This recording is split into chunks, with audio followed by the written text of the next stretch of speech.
Hey, it's W5HRO. Happy New Year.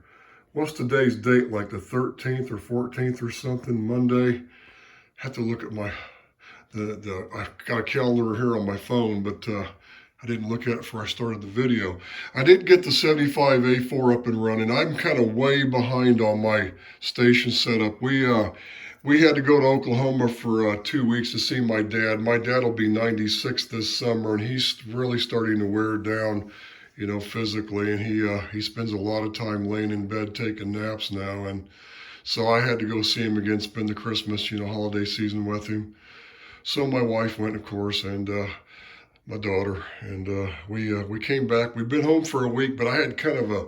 That's the one thing I hate. We actually drove there. We got a rental car and we drove there and back. And you wind up breathing that stuff from those other states. The stuff if you're allergic to anything. And I just, oh God, when we got back, I was stopped up, and it just finally went away yesterday. And I was still blowing the rest of it out last night, but I'm pretty much back to normal now. So I went out in the garage and I finished this, and what it turned out to be that.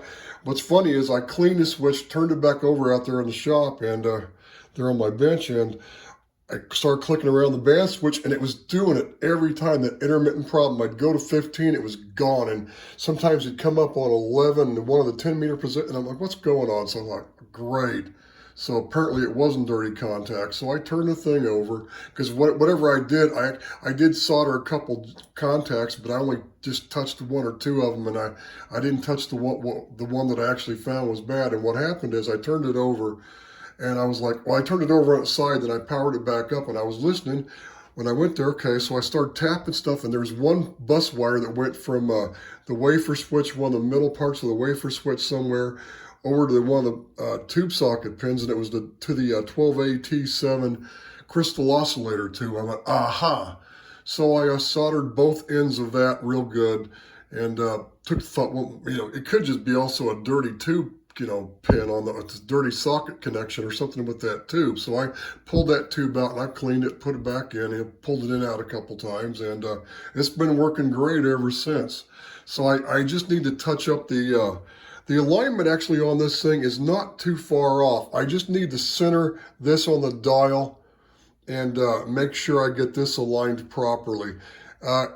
When it's on center, it's not really on center, and looks like there's just one adjustment there. There's two, but the other one's a different type of adjustment, so I have to look through the manual. But there was that tube right there, was that 12AT7.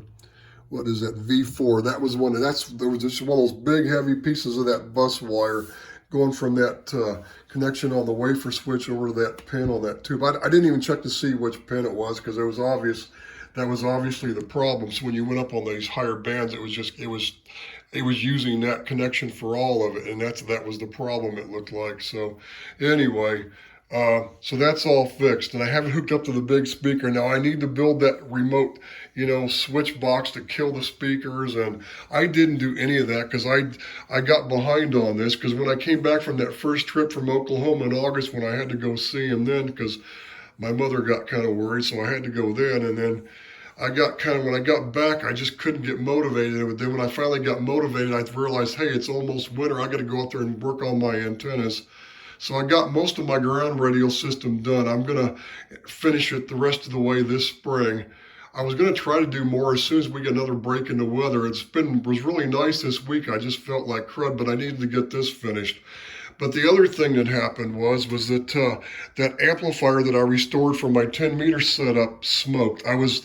The last time I was on there, I was talking to somebody, and I unkeyed, and I was hearing a squeal in the receive, and I thought, well, maybe there's something wrong with the receive preamp, and I clicked the receive preamp switch a couple times, and it went away, and all of a sudden, the power meter went up, and it just started transmitting by itself, and next thing you know, there was smoke coming out of the one side where that one board is that I think where the preamp, the preamp transistor is on, that little transistor, and all that other junk, the relay for it and stuff is on that one too. So I'm hoping that board is what smoked. It looks like probably shorted out electrolytics and fried them. So, but it could be the same thing. But what it looks like what probably happened is that keying transistor in that thing shorted again, and it just started transmitting by itself. And there's something that when the preamp's on, it burns it up. It causes like an oscillation because the power meter came up. And the radio down here that drives it wasn't even transmitting. So it just started oscillating. There's some way it starts to oscillate when that keying transistor shorts, I guess, and it makes the thing oscillate and it makes it transmit it when it shorts out because it keys the thing. So that's what happened. So I got to repair that. So I temporarily hooked up that little courier amp, and it's working okay. The Viswar, I couldn't get it tuned all the way to a 1-to-1. I may want to adjust that if I go to use it like this. But I thought, okay, I got my 10-meter station. At least I got something I can use temporarily if I need to. Then the other problem is, I realized earlier this winter that it seemed like all of a sudden my power output one night had dropped way down. And I just had started using this Nye Viking tuner.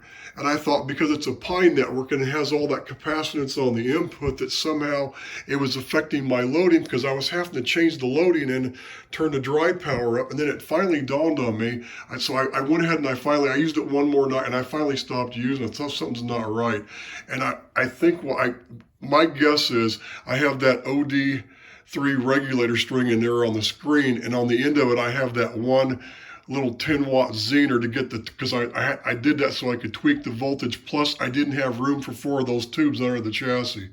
So I'm thinking that maybe that little solid-state Zener might have shorted and the screen voltage has dropped, and that's why I'm having to force the drive up, and I'm having to add more loading capacitance, trying to figure out what's going on, because what happened is I thought it was just this. That's why I kept using it. Then I realized, wait a minute. So I hooked it up on dummy load. It was doing the same thing. So obviously it wasn't the tuner that was causing that loading change, which is what I initially thought it was. I thought, well, okay, something's not right then with this thing in line, but no, it's working fine. It's just something's wrong here. Or it might be that clamp tube setup. Maybe something is shorted, or maybe the filament I was going to change out that filament transformer because I was going to actually put the tube the T368 exciter had in them, which is basically the military version of an 807. And what I have is I have a 1625 in there, a military grade 1625, and I had a Radio Shack transformer that was 12 volt center tap, and I just left the center tap floating, and that case on that transformer got too hot, and I've been meaning to go in there and change it with the right transformer. So I mean, it's possible that thing crapped out, and maybe there's no filament on that 1625, and that's loading the whole thing down, or something causing me to have to increase the drive and the loading or something. So it's probably one or the other. Well, the only third thing it could be is that tube that I have in there finally, and the tube's bad. Maybe something I've been doing, maybe leaving that Keep Alive supply on all the time where you're getting a little bit of plate and screen current all the time.